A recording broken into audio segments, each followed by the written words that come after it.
नमस्ते, सुप्रभात, good morning. आज के क्लास में हम लोग जो है कि वो काली मिट्टी पढ़ने वाले हैं। तो कल का जो दिन है वो छठ का दिन है यानी कि बहुत बड़ा पर्व बिहारियों और झारखंड के लिए है, और जो बहुत बड़े पैमाने पर जो है कि छठ मनाया जाता है हमारे प्रदेशों में, हमारे देशों में, हमारे घरों में। ठीक है ना। तो कल छठ है, आप लोग छठ माँ से दुआ कीजिए, ठीक है ना। और अच्छे लंबी उम्र मांगिए, ठीक है ना। और बहुत से बहुत अधिक जिंदगी में खुश रहने की प्रयास कीजिए, और इससे बड़ा धन कोई नहीं हो सकता। यदि आप अपने जिंदगी में खुश हैं, खुशहाल जिंदगी है, तो आपके लिए इससे बड़ा कोई धन हो ही नहीं सकता, ठीक है ना। और जो विद्यार्थी परीक्षा के दृष्टिकोण से सफल नहीं हो रहे हैं, वो निरंतर प्रयास कीजिए। एक दिन आपका भी समय आएगा और आप भी सफल होंगे, और सफल की श्रेणी में आपका भी गिनती होगा। तो आप जो है कि मेहनत करने से कभी ना मुकरे। आप यदि मेहनत करने से आप मुकर जाते हैं, तो क्या होता है कि आपके हौसले में वो बुलंदियां नहीं रहती है, जिस बुलंद को लेकर के हम लोग शुरुआती करते हैं लेकिन फिर बीच में छोड़ देते हैं। हम लोगों को छोड़ना नहीं है, धीरे धीरे कछुए की चाल से जो है कि हम लोग को चीजों को आगे बढ़ते हुए रहना है। खैर, इन सब बातों पर बाद में भी चर्चा हो सकती है, ठीक है ना। तो छठ पूजा कल है, तो छठ की हार्दिक शुभकामनाएं आप सबों को। और आप घर जाइए, छठ मनाइए, उसके बाद आइए, थोड़ा मनोरंजन भी कीजिए, ठीक है ना। और इस क्लास में जो है कि हम लोग क्या पढ़ने वाले हैं, काली मिट्टी। सबसे पहले हम लोग मृदा पढ़े थे, मिट्टी के प्रकार पढ़े थे, जलोढ़ मृदा पढ़े थे। और जो अगले वाले वीडियो को नहीं देख रहे हैं, वो एक काम कीजिए, उसको भी देख लीजिएगा। तो आपको क्या होगा कि चीजें क्लियर हो जाएगी, ठीक है ना। आज इस वीडियो में हम लोग क्या सीखने वाले हैं, काली मृदा। काली मृदा होता है क्या है, क्या होता है काली मृदा? काली होता है यानी कि काला, ब्लैक सोल। जो कि काली मिट्टी जो है होता है, वो कौन कौन से क्षेत्रों में पाए जाते हैं, और इनमें जो है कि कौन से पदार्थ अधिक बड़े पैमाने पर उगाए जाते हैं, तो इनको हम लोगों को आज इस वीडियो में हम लोग को पढ़ना है, ठीक है ना। सबसे पहले पॉइंट्स पर आएंगे। देखिए, पॉइंट हमने आपको जो है कि इसी प्रकार से मैंने नोट्स भी बनाया है, ठीक है ना। इसी प्रकार से नोट्स भी बनाया है, तो आपको हमें स्क्रीनशॉट मारने की जो है कि टाइम दे देंगे। तो उस समय आप स्क्रीनशॉट या तो शुरू में मार लीजिएगा या फिर लास्ट में मार लीजिएगा, और उसी को प्रॉपर रूप से आप जो कि नोट्स भी रेडी करते जाइएगा, ठीक है ना। और क्या होगी, इसमें हम बीच बीच में और भी चीजें आपको भरते जाएंगे। तो लास्ट में जैसे स्क्रीनशॉट आप मारते हैं, तो क्या होता है कि आपको सारी चीजें वो मिल जाती है शेड्यूल वाइज, ठीक है ना। देखिए, आज के इस क्लास में हम लोग क्या पढ़ने वाले हैं, काली मृदा और लाल मिट्टी, लेटराइट मिट्टी, जलोढ़ मृदा, जितने भी प्रकार की मिट्टियां हैं सबको पढ़ने। और कहीं ना कहीं इससे हमारे सेट में क्वेश्चंस पूछे जाते हैं।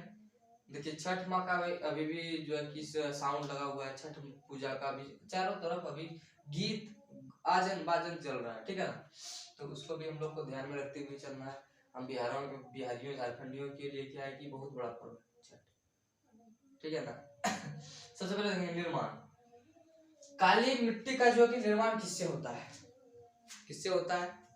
आपको जब हम पढ़ाएंगे क्या, चट्टाने, रॉक, तब आपको सारी चीजें इसको इसको इसके बारे में डिटेल में आ जाएगी। तब तक के लिए यहाँ से कुछ आप समझ सकते हैं। बेसाल्ट चट्टानों के टूटने फूटने से जो होता है किसका निर्माण होता है, काली मिट्टी का निर्माण होता कैसे?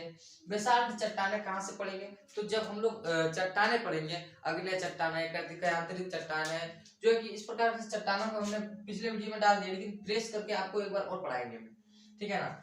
तो जो बेसाल्ट से चट्टानों के टूटने से फूटने से जो होता है कि इसका निर्माण होता है। बेसाल्ट चट्टान है क्या, इसको भी हम लोग एक क्लास में लेकर के आएंगे और उस पर भी चर्चा करेंगे, ठीक है ना।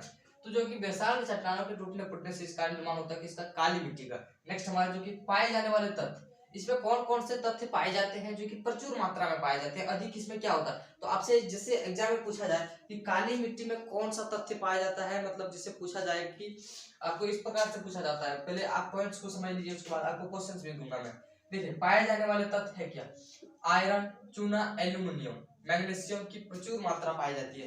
देखिए, आयरन, चूना, एल्यूमिनियम, मैग्नीशियम, और जो कि इन तीन प्रकार की चीज जो कि इसको प्रचुर मात्रा में पाए जाते हैं। आपको पूछा जाएगा काली मिट्टी में कौन से पदार्थ पाए जाते हैं, या फिर पूछा जाएगा आयरन, एक ऑप्शन में दे दिया, ऑप्शन में एल्यूमिनियम दे दिया, ऑप्शन में मैग्नीशियम।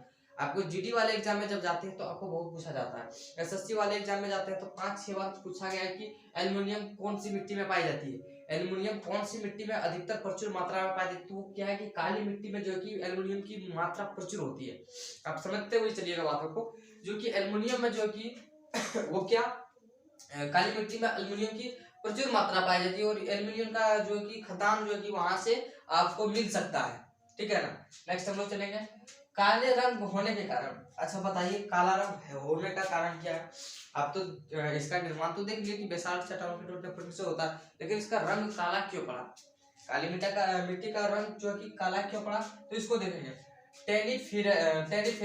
टेनिफेरस एक जो है कि पदार्थ है और एक मैग्नेटाइट।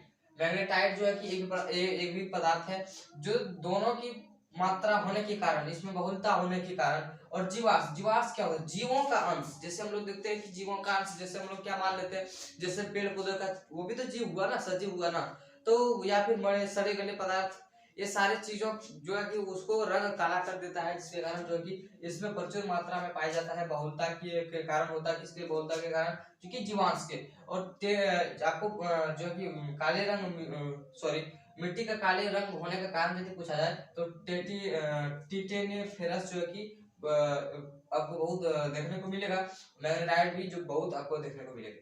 तो इन सारी चीजों को हमको आगे रखते हुए चलना है। तो ये काली मृदा में कार्बन पदार्थ की अधिकता होती है। आपको पूछा जाएगा कि कार्बन पदार्थ की अधिकता किसमें होती है, तो कार्बन पदार्थ सबसे अधिक कौन सी मिट्टी में पाई जाती है, जलोढ़ मृदा में पाई जाती है, लेटराइट मिट्टी में पाई जाती है, या फिर काली मिट्टी में पाई जाती है, या फिर लाल मिट्टी में। तो आपका आंसर क्या होगा कि वो कौन सी मिट्टी में पाई जाएगी, काली मिट्टी में। काली मिट्टी में जो है कि कौन सी क्या पाया जाएगा, कार्बन पदार्थों की अधिक मात्रा किसमें होती है, आपसे जिसे पूछा जाए तो वो कौन सी मिट्टी में, काली मिट्टी में। आप इसको ध्यान रखते हुए चलिएगा। रेगुर जो है कि मिट्टी के नाम से भी इसको जाना जाता है, काली मिट्टी को जो है कि रेगुर मिट्टी के नाम से भी जाना जाता है। काली मिट्टी को क्या होता है कि इसका एक और नाम है रेगुर मिट्टी, रेगुर मिट्टी के नाम से भी काली मिट्टी को हम लोग को जाना जा सकता है, इसके नाम से भी हम लोग इसको जो है कि संज्ञा दिए हैं। नेक्स्ट हमारा एक और है सवाल, कपास की खेती के लिए जो है कि बहुत उपयोगी होता है। देखिए जहाँ जहाँ कपास की खेती होती है वहाँ काली मिट्टी अनिवार्य है, यानी कि काली मिट्टी में जो है कि कपास की खेती होती है। आपको ये बहुत 6-7 से ही पढ़ते आए होंगे, ठीक है ना, क्यों होती है उसको भी, उस पर भी हम लोग आएंगे। फिलहाल ये हम लोग देख लेते हैं जो परीक्षा के दृष्टिकोण से हम लोग का इम्पोर्टेंट है। कपास की खेती के लिए जो कि बहुत उपयोगी होता है, इससे काली कपास की मिट्टी भी कहा जाता है, यानी कि इसको जो है कि काली कपास की भी मिट्टी कहा जाता है। तो कपास की खेती कौन सी मिट्टी में होती है, लाल, पीला, हरा, काला, तो किसमें होता है, काली मिट्टी में। समझ गए। नेक्स्ट सवाल है कि भारत में काली मिट्टी कौन कौन से क्षेत्र में पाई जाती है। ये बहुत ही इंपॉर्टेंट है। आप जो है कि फिगर बना लीजिए और या फिर स्टेट को दर्शा दीजिए, उसमें से जहां जहां जो है कि जो क्षेत्र है उन क्षेत्र को भी आप दर्शा दीजिए। तो आपको जो है कि मैप का अनुसार जब पढ़ेंगे ना तो आपको चीजें क्या होगी कि वो प्रैक्टिकली रूप में आपके माइंड में आ जाएंगे, जिससे आपको याद करने की जरूरत नहीं होगा। आप यदि मैप को जानते हैं तो यहाँ ऊपर दक्षिण कौन से है, ऊपर में क्या है, दक्षिण में क्या है, पूर्व में क्या है, पश्चिम में, इस सारी चीजों की जानकारी हो जाती है जब आप मैप का अध्ययन करते हैं। तो मैप का अध्ययन करने से क्या होगा कि जगह का क्लियर हो जाएगा, आप कौन सी जगह से बिलोंग करते हैं, या फिर कौन सी जगह में कौन सी मिट्टी पाए जाएंगे, या कौन से स्थान पर कौन सी मिट्टी पाए जाएंगे, क्या खनिज पदार्थ कहाँ होता है। तो आपका माइंड में यदि मैप रहेगा तो आप वो जगह पर ढूंढ सकते हैं और आप कभी नहीं भूलेंगे, ठीक है ना। तो आप सबको एक एटलस ले लेना है और जो कि एटलस से मैप का अध्ययन कर लेना है, ठीक है ना। नहीं तो जब जहाँ आप स्टडी करते हैं, हालांकि आप तो पढ़ने वाले छात्र जैसे हैं तो एक स्टडी रूम उसका होता ही है, तो वहाँ आप एक इंडिया का या फिर एक वर्ल्ड का मैप चिपका लें और उसको टाइम टाइम पर भी देखते रहें, ठीक है ना। आप देखेंगे कि भारत में काली मिट्टी कौन कौन से क्षेत्र में पाए जाते हैं, जो कि मुख्य क्षेत्र है जहाँ से क्वेश्चंस बने हैं, उनको ही देखना, बाद बाकी हम लोगों को नहीं देखना है, ठीक है ना। सबसे पहले मध्य प्रदेश के पश्चिमी क्षेत्र में, मध्य प्रदेश कहाँ है, बीच में है, तो मध्य प्रदेश के पश्चिमी क्षेत्र में जो है कि काली मृदा पाई जाती है। पश्चिमी क्षेत्र क्या हो गया, तो ये वाले क्षेत्र है जो कि पश्चिमी क्षेत्र है, यानी कि जैसे गुजरात और मध्य प्रदेश से हम जो से तालमेल रखते हैं, गुजरात और मध्य प्रदेश से जो है कि तालमेल रखते हैं, तो गुजरात में आपको काली मिट्टी मिलेगी और समुद्र के तट पर भी काली मिट्टी का आपको मिलेगा। यदि आप गुजरात जैसे सिटी में जाते हैं तो आप समुद्र के जो कि तट पर देखते हैं, तटीय यानी कि जल जहाँ है थोड़ा देर खत्म हो गया तो वो तटीय क्षेत्र में क्या है कि आपका वो काली मिट्टी वहां पर मिलेगा। समझ गए आप बातों को। तो गुजरात और महाराष्ट्र में जो कि काली मिट्टी पाया जाता है। आपको क्लियर हो गया? क्यों? क्योंकि ये समुद्र के तट पर है। गुजरात क्या है? समुद्र के तट पर है। मान लेते हैं ये समुद्र है, समुद्र के तट पर तो गुजरात है। तो गुजरात जो है कि काली मिट्टी का है ढेर है। और मध्य प्रदेश में पाया जाता है जो कि पश्चिमी क्षेत्र में, यानी कि गुजरात और मध्य प्रदेश जो है कि मिला हुआ क्षेत्र है, तो वहां आपको काली मिट्टी मिल जाएगा। ठीक है ना? अब नेक्स्ट चलते हैं, वो राजस्थान का बूंदी जिला में। देखिए राजस्थान आप जहाँ जाते हैं तो वो भी कहीं ना कहीं कि बूंदी जिला जो है कि वो सिंधु नदी तरफ है। तो सिंधु नदी तरफ से आप जैसे देखते हैं तो वहाँ एक जिला है जिसका नाम है बूंदे जिला।